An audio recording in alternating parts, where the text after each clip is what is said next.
காசா மீது இஸ்ரேல் நடத்தி வரக்கூடிய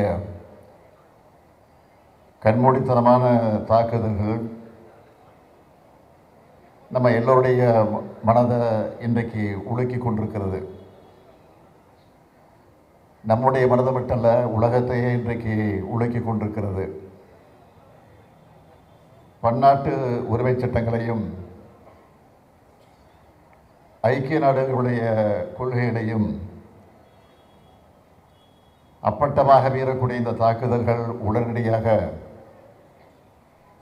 நிறுத்தப்பட வேண்டும் என்று வலியுறுத்தி மனிதநேய பண்போடு நம்மையெல்லாம் ஒருங்கிணைச்சு இந்த கண்டன ஆர்ப்பாட்டத்தை மார்க்சிஸ்ட் கம்யூனிஸ்ட் கட்சியை சார்ந்த அமைப்பு இதை எழுச்சியோடு ஏற்பாடு செய்திருக்கிறது. எழுச்சியோடு என்று சொல்வதை விட உணர்ச்சியோடு இதை ஏற்பாடு செய்திருக்கிறது. இதற்காக மார்க்சிஸ்ட் கம்யூனிஸ்ட் கட்சியுடைய தமிழ் மாநில குழுவிற்கும் குறிப்பாக மாநில செயலாளர் தோழர் சண்முகம் அவர்களுக்கும் என்னுடைய நன்றியை நான் தெரிவித்துக் கொள்ள விரும்புகிறேன். இந்த ஆர்ப்பாட்டத்தில் பங்கெடுத்திருக்கக்கூடிய நாம் மட்டுமல்ல, மனிதநேய சிந்தனை கொண்டிருக்கக்கூடிய ஒவ்வொரு மனிதனும் காசால நடந்து கொண்டிருக்கக்கூடிய இனப்படுகொலையை கண்டித்துக் கொண்டிருக்கிறோம். பாலஸ்தீன மக்களுக்கு நம்முடைய மனிதாபிமான மனித உரிமையை, அதனுடைய ஆதரவை மனப்பூர்வமாக நாம் வழங்குகிறோம். இதுதான் இந்த கண்டன இயக்கத்தினுடைய முழக்கமாக அமைந்திருக்கிறது. கடந்த ஓராண்டாகவே காசாவில் இஸ்ரேல் நடத்தி கொண்டிருக்கக்கூடிய தாக்குதல்கள் அதிகமாகி கொண்டிருக்கிறது. இதுவரையில் ஏறக்குறைய 11,000 பெண்கள், 17,000 குழந்தைகள், 175 பத்திரிகையாளர்கள், 125 ஐநா ஊழியர்கள்னு 50,000த்திற்கு மேற்பட்டோர் கொல்லப்பட்டிருக்கிறாங்க. 26,000 குழந்தைகள் பெற்றோர்களை இழந்திருக்கிறாங்க. 1,00,000த்திற்கும் அதிகமானவர்கள் காயம் ஏற்பட்டு மருத்துவமனையில் அனுமதிக்கப்பட்டிருக்கிறாங்க. சுருக்கமாக சொல்லணும்னா, ஓராண்டில் காசாவோட பெரும் பகுதி அழிக்கப்பட்டிருக்கு. ஆனாலும் இஸ்ரேல் நாட்டோட ஆக்கிரமிப்பு கொள்கைக்கு எதிராக பாலஸ்தீன மக்கள் தொடர்ந்து போராடி கொண்டுதான் இருக்கிறாங்க. அங்கே நடந்துகிட்டு இருக்கக்கூடிய கொடுமைகளுக்கு ஒரு சின்ன எடுத்துக்காட்டு சொல்லணும்னா, கடந்த ஜூன் மாசத்தில் பட்டினியால் வாழக்கூடிய பாலஸ்தீனர்கள் உணவுப் பொருள் ஏற்றி வரக்கூடிய லாரியை எதிர்பார்த்து காத்திருந்தப்போ 45 பேரை இஸ்ரேல் ராணுவம் சுட்டுக் கொண்டிருக்காங்க. உணவுக்காக காத்திருந்தவர்களை உயிரையே பறிச்சிருக்கக்கூடிய இந்த கொடூரத்தை பார்த்து எல்லோருடைய இதயமும் நொறுங்கி போயிருக்கு. மனித உரிமைகளுக்கு எதிராக இழைக்கப்படுகிற கொடுமைகளை,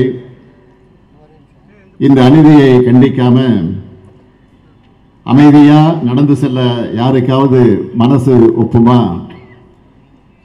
சில நாட்களுக்கு முன்னாடி இன்னொரு செய்தி வந்துச்சு. காசாவில் மரணத்தின் விளிம்பில தவிச்சுக்கிட்டு இருக்கக்கூடிய பாலஸ்தீன மக்களுக்கு உணவுப் பொருட்கள், மருந்துகள், குழந்தைகளுக்கான பால் பவுடர்கள், அதை எடுத்துக்கொண்டு சென்ற 47 நாடுகளை சார்ந்த தன்னார்வலர்களை தடுத்து கைது செஞ்சிருக்கிறது இஸ்ரேல். பன்னாட்டு சட்டங்களை மீறும் இது போன்ற செயல்களை கண்டிக்காமல் நம்மால் இருக்க முடியுமா? காசாவில் நடந்துகிட்டு இருக்கக்கூடிய இரக்கமற்ற படுகொலைகள் உடனடியாக நிறுத்தப்படணும்.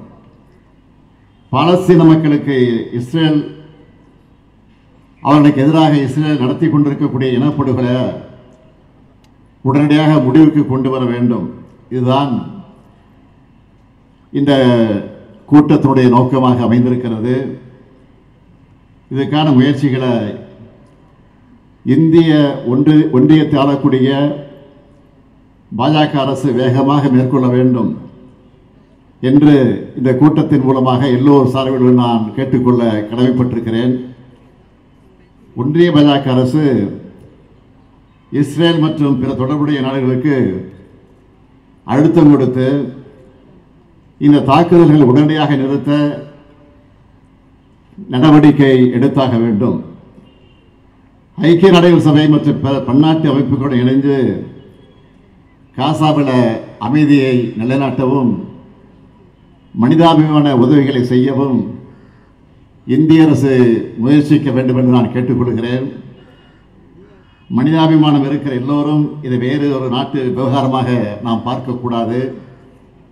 உலக அமைதி என்பது எல்லோருக்கும் பொதுவானது. மனித உரிமை என்பது எல்லோருக்கும் பொதுவானது. அதை காத்தாக வேண்டும். மானிட உயிர்கள் ஒவ்வொன்றும் விலை மதிப்பு இல்லாதது.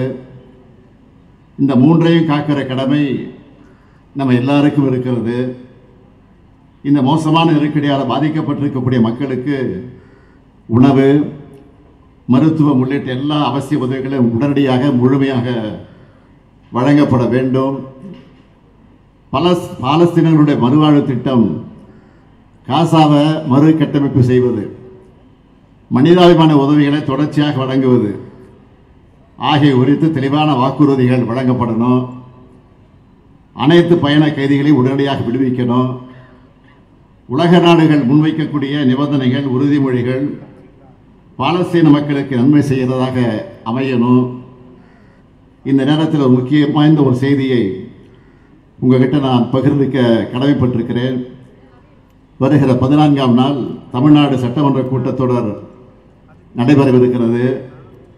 இந்த கூட்டத்தொடரில் காசாவில் இஸ்ரேல் நடத்தி கொண்டிருக்கக்கூடிய தாக்குதலை கண்டிச்சும் அங்கே உடனடியாக போர் நிறுத்தம் தேவை என்பதை வலியுறுத்தியும் அதுக்கான முயற்சிகளை இந்திய அரசு எடுக்க வேண்டும் என்ற கோரிக்கை வச்சும் சட்டமன்றத்தில் தீர்மானம் கொண்டு வரப்படும். இந்த தீர்மானம் தமிழ்நாட்டு மக்களின் உணர்வுகளை பிரதிபலிப்பதாக இருக்கும். அரசியல் வேறுபாடுகளை கடந்து அனைத்து கட்சியினரும் இந்த தீர்மானத்தை ஆதரிப்பார்கள் என்று நான் முழுமையாக நம்புகிறேன். இந்த ஆர்ப்பாட்ட கூட்டம் மூலமாக காசா மீதான இஸ்ரேல் தாக்குதலுக்கு என்னுடைய கடுமையான கண்டனத்தை நான் தெரிவித்துக் கொள்கிறேன்.